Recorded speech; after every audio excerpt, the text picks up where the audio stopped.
Okay, so we've already covered coffee, but what about black drink? You know, more or less Native American coffee whose use dates back about 1,000 years. Well,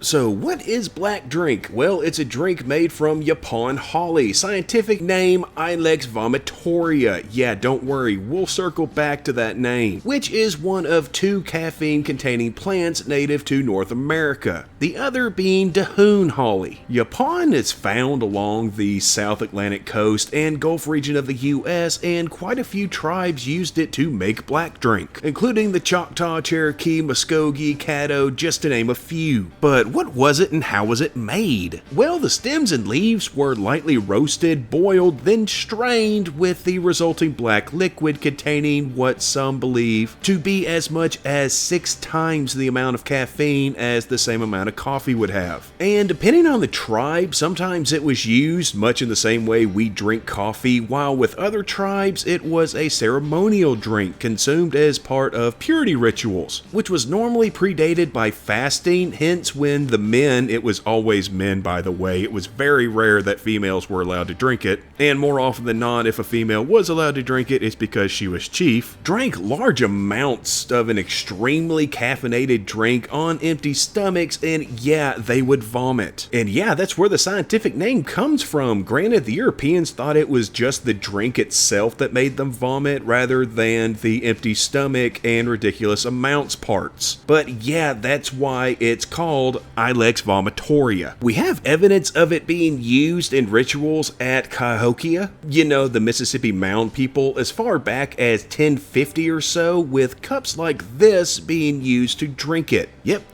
there's what the first American coffee mugs look like. They would also sometimes use decorated seashells to drink from as well. And once Europeans were exposed to the drink, which many of them called casina by the way, they began to make their own versions. In fact, due to the lack of coffee during the Civil War, Confederates were more likely to be drinking yaupon tea than coffee. And yeah, that's black drink.